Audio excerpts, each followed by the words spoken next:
사랑하는 성도 여러분, 평안하십니까? 평안하십니까?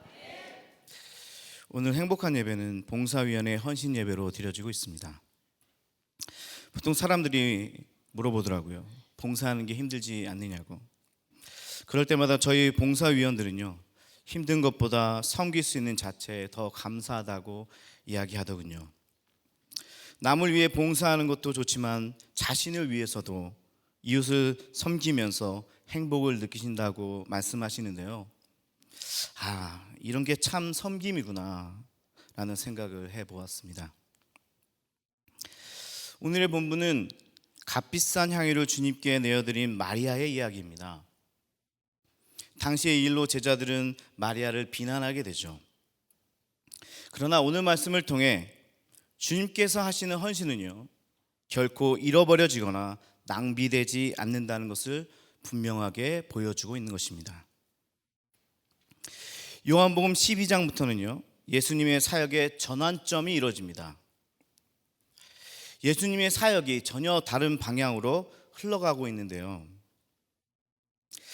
그전에는 가난한 자를 먹이고 병든 자를 고치고 힘들어하는 자들을 돕고 가르치는 그런 사역에서요, 요한복음 12장 이후로부터는 십자가의 길, 고난의 길, 고난을 받는 그런 사역으로 나아가게 된다는 겁니다.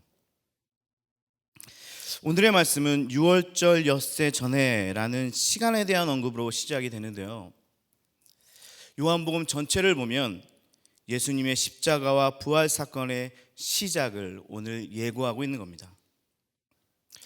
여러분, 원래 흥미진진한 이야기를 시작할 때요, 보통 우리는 이렇게 시작하잖아요. 때는 그때였습니다. 제가 사업을 막 시작하는 그때예요. 아니면 때는 결혼식 전날 밤이었습니다. 왜 하필 결혼식 전날 밤이냐 이런 말입니다. 이 결혼을 얼마나 고대하고 있는데요, 이렇게 이야기가 시작하는 이유는요, 사람들의 이목을 확 끌어올 수 있는 것이기 때문이죠. 오늘 말씀도요, 뭔가 특별한 이야기가 전개되고 있음을 암시하는 겁니다. 6월절 엿새 전에. 여러분들도 오늘 말씀이 기대가 되십니까? 때는 6월절 엿새 전에. 긴장이 지금 고조되고 있는 거죠. 지금의 사순절 절기처럼 예수님의 십자가의 죽으심과 부활 사역이 이제 시작된다는 것입니다.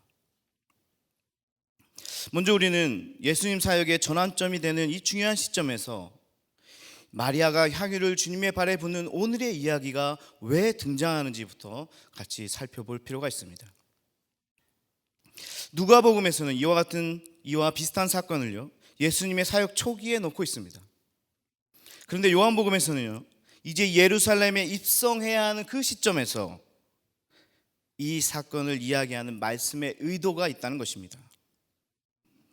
결론부터 이야기하면요, 마리아의 섬김이 예수님의 진정한 사역, 우리를 위해 죽으시고 부활하시는 사역을 드러내고 있기 때문입니다. 오늘의 본문은 고난을 받으러 예루살렘에 입성하기 바로 전 그때 이야기입니다. 그리고 대략 일주일 후면 예수님은요, 십자가에 달려 돌아가시게 됩니다. 요한복음에 나오진 않지만 마태복음 20장에 보면요, 예루살렘 입성 전에 세베대의 아들의 어머니가 예수님께 두 아들들을 좌우편에 앉게 하는 그런 부탁하는 장면이 나옵니다. 예수님은 고난을 이야기하시는데요, 예수님은 십자가를 이야기하시는데 제자들은 여전히 깨닫지 못하는 거고, 그것을 보고 주님께서 분을 내시는 거죠. 마태복음 20장 26절부터 28절에 너희 중에 누구든지 크고자 하는 자는 섬기는 자가 되어야 하고 으뜸이 되고자 하는 자는 종이 되어야 하며 인자가 온 것은 섬김을 받으려 함이 아니라 도리어 섬기려 하고 자기 목숨을 많은 사람의 대속물로 주려 함이라 라고 말씀하십니다.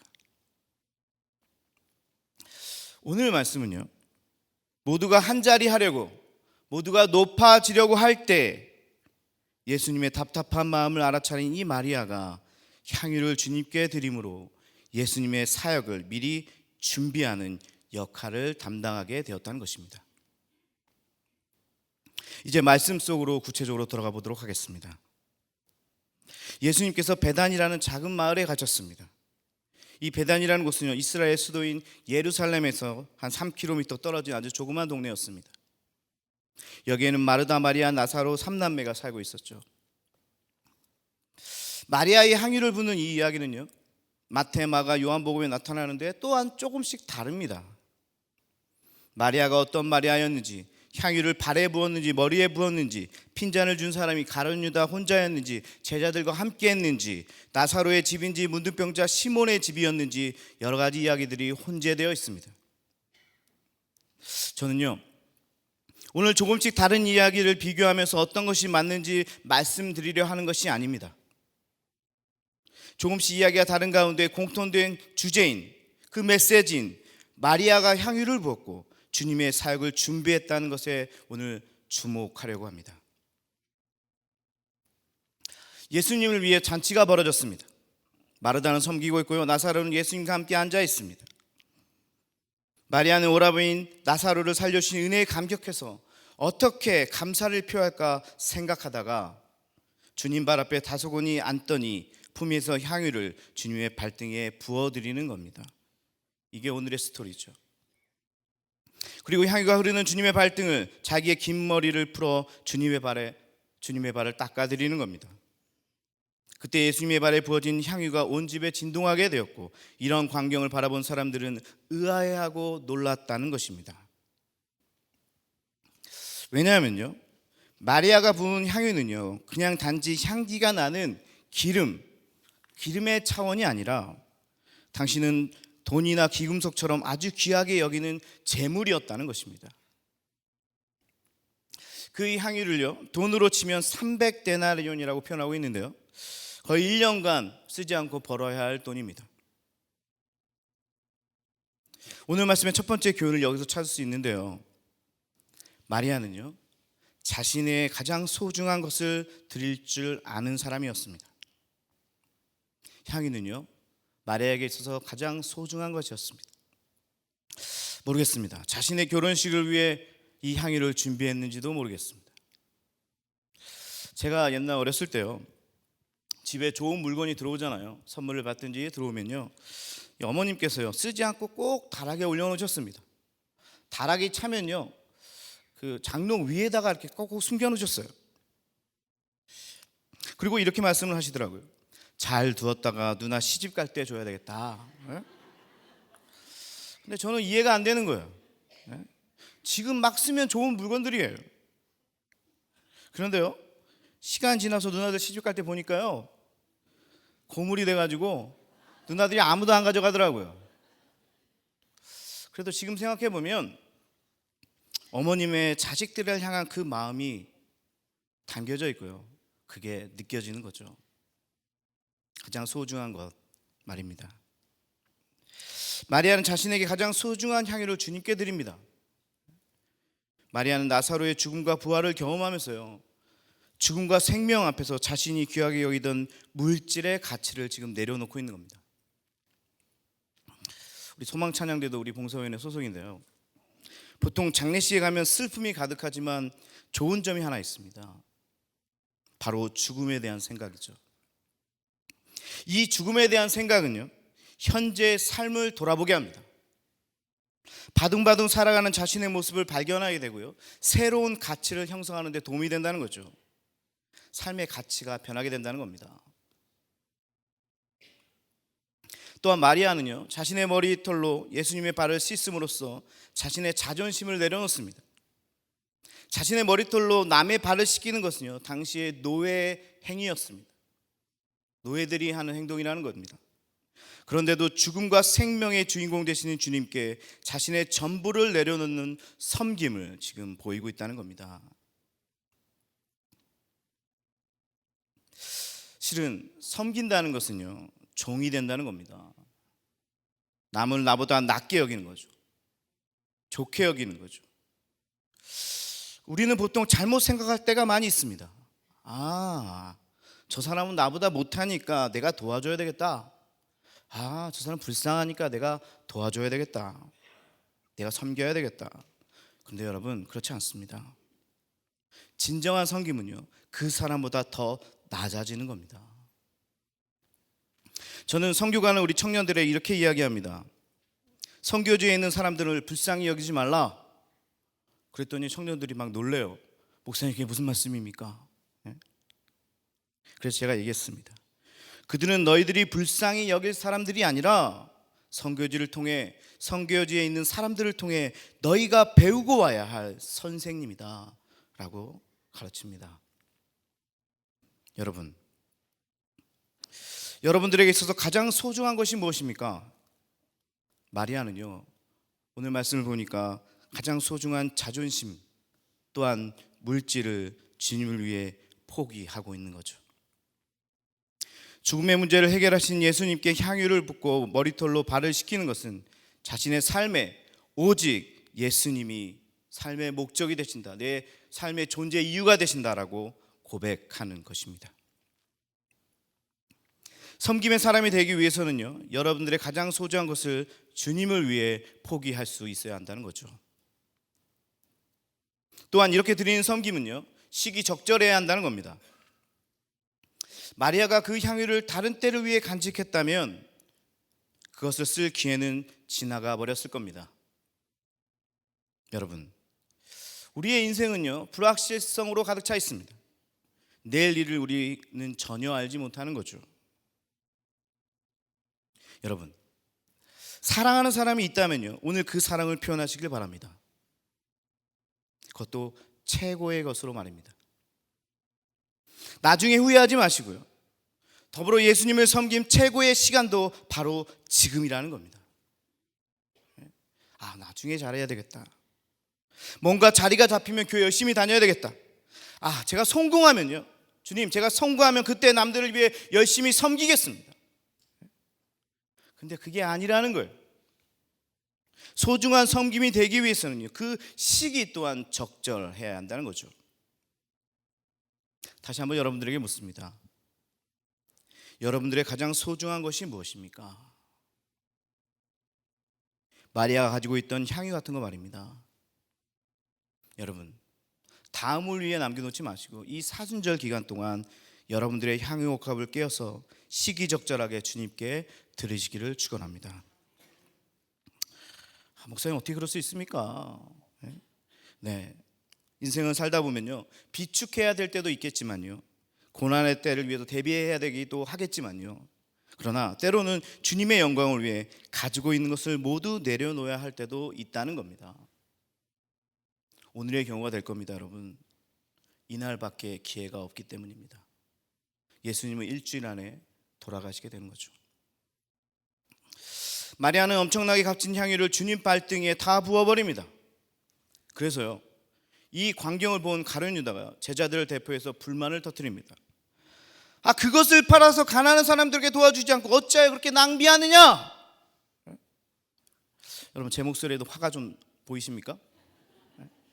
감정을 이입해서 이 가룟 유다처럼 해봤는데요, 가난한 사람 좀 도와줘야지, 그거 그렇게 낭비해? 화가 많이 났습니다. 그랬더니 아직 마리아가 얼굴이 빨개지는 거죠. 뭔가 심하게 잘못 지나한 듯 가룟 유다는요, 마리아를 자꾸 다그칩니다. 야, 너는 말이야, 가난한 사람에게 도와줘야 될 것을 이렇게 낭비하냐? 쯔쯔쯔. 아이고. 자, 한번 우리 같이 생각을 해봅시다. 여러분은 어떻게 생각하십니까? 유다의 의견에 전적으로 동의하십니까? 어떻게 생각하시나요? 그 귀한 향유를 가난한 사람을 위해 사용한다면 더 좋은 일이 아닌가요? 그러면 유다의 말이 맞는 거죠. 그런데요, 실은 여기에는 마리아의 행위의 잘잘못을 넘어서서요, 가룟 유다의 자기 감정의 판단이 들어있습니다. 유다에게서는요, 예수님 앞이라도요, 물질의 가치가 생명의 가치보다 더 중요했다는 겁니다. 물질에 매여 있으면서요, 그는 자기의 감정을 숨기고 가난한 사람을 돕지 않는다는 명분을 앞세워서 마리아를 지금 비난하고 있다는 거죠. 그리고 그의 의도는 6절을 보면 알 수 있는데요, 가난한 자를 생각함이 아니요 그는 도둑이라. 성경은 유다의 의도에 대해서 명확하게 이야기하고 있습니다. 여러분 같이 생각해 봅시다. 값비싼 향유를 준비해서 예수님께 붓는 것과 가난한 사람을 돕지 않는 것과 어떤 관계가 있을까요? 제가 여러분들 자꾸 생각하게 만드는데요, 한번 생각해 보십시오. 값비싼 향유를 준비해서 예수님께 붓는 것과 가난한 사람을 돕지 않는 것과 어떤 관계가 있습니까? 엄밀히 말씀드리면 없습니다. 값비싼 향유를 붓고도 얼마든지 가난한 사람을 도울 수 있습니다. 반대로 값비싼 향유를 붓지 않는다고 해서 가난한 사람을 돕는 것은 아닙니다. 유다는요, 향유를 붓는 행위를 교묘하게 가난한 사람들과 연결해서 마리아를 지금 공격하고 있다는 거예요. 제가 예전에 학교 다니면서 논리를 배운 적이 있는데요, 이런 유형을 잘못된 인과의 오류라고 부릅니다. 두 사건을요, 인과적으로 묶으면서 이 사건이 다른 사건이 원인이 된다고 주장하는 거죠. 그런데 그게 잘못됐다는 겁니다. 쉽게 생각해 보면 이런 거죠. 김 집사 살이 많이 쪘네. 요즘 엄청 먹나 봐. 여러분 어떻습니까? 다시 해볼까요? 살이 많이 쪘네. 요즘 엄청 먹나 봐. 여러분 어떠십니까? 그럴듯해 보이나요? 그렇죠? 몇 분은 그래도 끄덕이시는데요. 살이 찌는 것과 먹는 것은 인과가 있어 보입니다. 그런데요, 실은 꼭 그렇지만은 않다는 거예요. 실은 다른 때와 비슷한 양으로 식사를 하고 있는데요, 요즘 들어 운동량이 확 줄어든 겁니다. 생명운동 캠페인에서 걷기 운동을 하고 있는데요, 거기에도 참여도 안 하고 그냥 앉아만 있는 거예요. 먹는 건 똑같아요. 그런데 책상에만 앉아 있다 보니까요, 같은 양의 음식을 섭취해도 자꾸 살이 찌는 겁니다.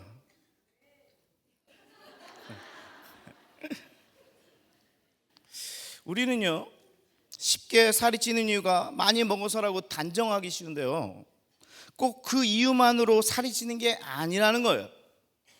여러분 이제 이해가 되십니까? 엄밀히 말하자면요, 향유를 붓는 것과 가난한 사람을 돕지 않는 것은 그럴듯해 보이기는 해도요, 서로 인과관계가 꼭 성립되는 게 아니라는 거예요. 그런데요, 좀 더 깊이 생각해 보면요, 더 중요한 사실은 주님께 향유를 부을 수 있어야 가난한 사람을 도울 수 있다는 겁니다. 주님께 향유를 부어야지만요, 가난한 사람의 마음을 이해할 수 있다는 겁니다. 여러분 요즘 들어 가난의 개념이 바뀌고 있습니다. 예전에는요, 물질이 없는 상태를 가난이라고 불렀어요. 그래서 가난한 자들에게 물질을 주었습니다. 주고 또 주었습니다. 그런데요, 저도 가난의 문제를 해결할 수 없게 됩니다. 사실 가난한 자에 대한 도움이 물질에 의한다고 생각하는 것이 바로 자본주의의 폐해입니다. 이렇게 해서는요, 가난을 해결할 수가 없는 거예요. 그래서 학자들이 고민하면서 가난에 대한 재해석을 내립니다. 가난은 어느 곳에서 도움을 받지 못하는 그런 상태, 모든 관계가 끊어져서 희망조차 없는 그런 상태를 가난이라고 부르기 시작하는 거예요. 물질에 있고 없음이 아니라 관계성으로 이 가난을 해석하기 시작합니다. 그런데 이건 세상에서 이야기하는 거고요, 기독교에서 이야기하는 것은 가난은 바로 하나님과의 관계가 끊어진 상태, 그래서 내일이 없는 그런 상태를 가난이라고 부르는 겁니다. 회복해야 할 기회가 없는 거죠. 왜? 하나님을 모르니까요. 그게 가난입니다.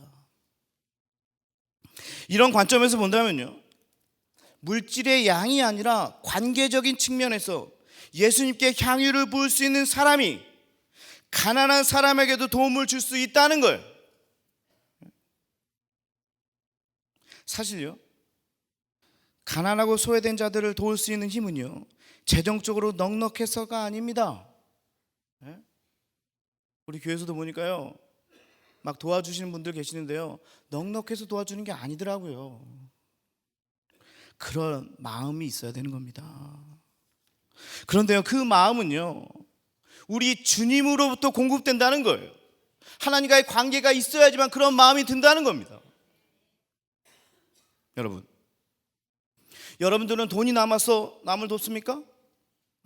돈이 나와 쓰고 또 써도 또 남으니까 그걸로 도와주십니까? 아니잖아요. 저희 봉사위원들도요, 시간이 있어서 이렇게 헌신하는 게 아닙니다, 여러분. 시간 있고 돈이 있어서 이렇게 헌신하는 게 아니라고요. 어떻게든 돈을 모아서 어떻게든 시간을 쪼개서 남을 섬기는 겁니다. 여러분, 어떻게 이렇게 할 수 있을까요? 그거는 주님과의 관계 가운데 있기 때문입니다. 그런 마음을 주시기 때문이에요. 그런데요, 오늘 본문에서는 가룟 유다의 의도가 들어있어요. 물질에 대한 자기 감정, 그것이 안에 있다는 겁니다. 아마도 회계의 직분을 맡으면서 이미 여러 차례 상당한 돈을 횡령했을 겁니다. 6절에 유다를 도둑 훔쳐갔었다고 표현하잖아요. 그런데요, 그 가운데 향유는 엄청난 돈이 되기 때문에 흥분을 안 할 수 없는 겁니다.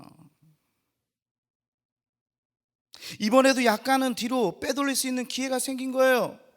그런데 그걸 다 부어버린 겁니다. 자기 것도 아닌데요, 자기가 화가 난 거예요. 자기 것도 아닌데 자기가 소유했다고 생각하는 겁니다.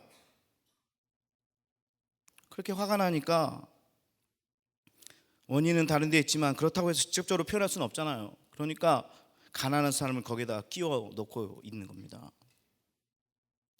그리고는 향유를 붓는 행위 자체에 대한 잘잘못을 가리기보다는 자신의 감정을 거기다 넣어가지고요, 마리아의 인품을 비난하고 있습니다. 향유를 깨트려 예수님께 부은 행위를 말하는 것이 아니라, 중요합니다, 그 향유의 가치와 가난한 사람들을 돕지 않는 마음으로 이 이야기를 조금씩 틀어가고 있는 거예요. 향유를 부은 마리아에 대한 질책을 현대식으로 제가 좀 해석을 해봤습니다. 그리고 제가 표현을 해볼게요. 야, 넌 원래부터 감정적이야. 그렇게 사리 판단을 못해. 가난한 사람에 대한 생각도 전혀 하지 않는 거잖아. 야, 이 불쌍한 사람들이 주변에 얼마나 많은데, 너 왜 그러냐. 유다의 목적은요, 마리아를 이번 한 번 사건을 이야기하는 것이 아니라 원래부터 가난한 사람을 돕지 않는 그런 사람으로 치부해가면서 폄하하면서 그의 행위를 모욕하는 겁니다. 그런데요, 우리도 가끔 이런 일을 당할 때가 있어요. 내 의도와는 상관없이 그 이야기를 내 멋대로 바꿔버리는 사람들이 있다는 겁니다. 자, 여러분, 마리아가 그런 의도가 아니었는데요, 듣고 보니까 완전히 나쁜 사람 돼버렸어요. 그런 비난을 지금 받고 있는 겁니다. 얼마나 당황스러울까요? 여러분도 이런 경험 있지 않습니까?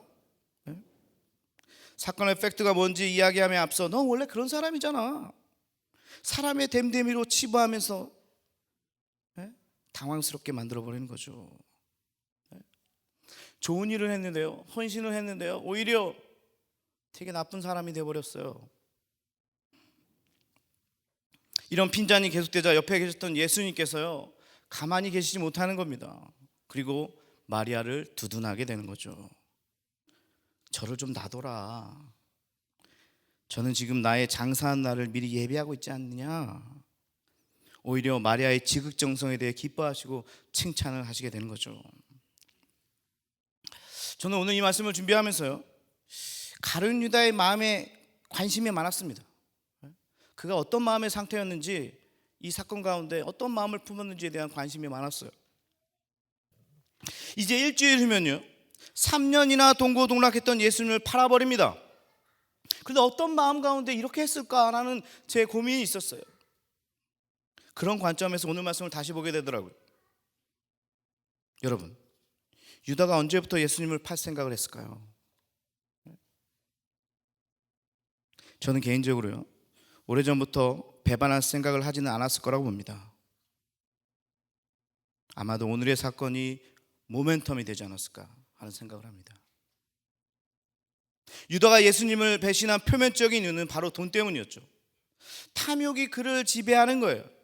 그리고 이번 사건으로 인해 예수님에 대한 반감이 극에 다다랐는지도 모르겠습니다. 사실 모든 문제는요, 자신의 탐욕인데요, 마리아를 가난한 자를 돕지 않는 사람으로 포장하여 자기 뜻을 이루려고 하고 있는데, 예수님이 자신의 편은 들어주지도 않고요, 마리아의 편을 드는 거예요. 뭔가 이제 거의 다 꾸며갔는데 뭐가 깨지는 순간이죠. 여러분, 가룟 유다의 마음은 어땠을까요? 원래 말리는 시누이가 더 밉잖아요. 예? 그리고 그 탐심은요, 예수의 등을 돌리게 하는 비극의 시초가 되는 겁니다. 오늘의 사건이 말입니다. 아, 저 예수라는 자는 내가 끝까지 따를 위인이 못 되는구나. 가난한 자를 위해, 소외된 자를 위해 이 땅을 개혁할 인물이 되지 못하는구나. 유다는요, 한 인간으로서 예수님에 대한 배신이 있기 전에 오늘 사건을 통해 예수님의 신뢰에 대한 배신이 먼저 있었다는 겁니다. 여러분, 이해가 되십니까? 여러분, 무슨 일을 하든지요, 선한 동기가 필요한 거예요. 값싼 헌신이 아니라 값비싼 헌신이 되기 위해서는요, 우리가 하는 모든 봉사와 헌신을 무엇을 위해 하느냐, 이게 중요하다는 겁니다. 그리고 마지막으로 오늘 말씀이 십자가 부활 사건의 그 전에 중요한 사건이 되는 이유는요, 마리아 혼자만이 예수님의 마음을 읽었다는 겁니다. 중요한 이야기입니다. 나사로가 죽음 가운데 살아났고 잔치의 흥이 가장 높았을 그때예요. 제자들은 이제 6월절에 예루살렘으로 가면 진짜 뭔가 일어나고 자신들이 지금까지 참고 견뎌왔던 그 시절들을 보상받을 그날이 이제 곧 다가온다며 즐거워하고 있을 그때 말입니다. 십자가는 생각하지 못하고요, 뭔가 이제 나는, 내 인생은 완전히 비는다, 그러고 있을 때, 그런 축제 분위기에서요, 다른 제자들은 자기 흥에만 취해 즐거워할 때, 마리아는요, 오늘 예수님의 마음을 보았다는 겁니다. 마리아가 일주일 후면요, 예수님이 십자가에 달리실 것을 알고 있었다는 말이 아니라, 마리아가 많은 걸 알고 있어서 예수님 십자가에 달려 죽으시고 부활하실 거다, 그것을 알고 있었다는 얘기가 아니라요, 왠지 모르게 예수님께서 어딘가 불편해하고 계신다는 그런 느낌을 받았다는 거죠. 잔치인데 웃고 계신데 왠지 일부러 웃고 계신다는 그 느낌 말입니다. 마리아는 예수님의 아픔에 대한 공감을 했다는 거예요. 그리고 그 마음을, 아니, 자신에게 가장 좋은 것을 드릴 수 있게 되는 결과를 가져오겠다는 겁니다. 이 마리아는요, 예수님의 마음을 알았어요. 사랑하는 성도 여러분, 특별히 남성 여러분, 여자들에게는 감이 있습니다. 조심하세요. 저도요, 비상금을 잘 갖진 않습니다. 비상금이 별로 없어요. 근데요, 아내가 가끔 자기 나 몰래 비상금 갖고 있어? 하고 그렇게 물어보면요, 짧은 시간에 머릿속이 아주 복잡하게 움직입니다. 아마 이 부분은요, 인공지능이 따라올 수 없을 거예요. 머리가 돌아가는 거죠. 보통 내가 그런 게 어디 있어, 월급 받으면 당신 다 주잖아, 그럼 보통 넘어가는데요, 어느 날은 꼬치꼬치 캐묻습니다. 그러면요, 사실대로 실토할 때가 있어요, 저도. 그리고 정말 뭐 낌새를 챘구나 그러면서 제가 묻죠. 당신 알고 물어본 거야? 근데 전혀 모르더라고요. 속으로 그럴 줄 알았으면 없다고 할 걸. 근데요, 뭔지 모르겠는데 저랑 한 지금 한 13년 14년 사니까요, 감이 온다는 거예요. 뭔지는 모르겠는데 내가 조금 이상하다는 겁니다.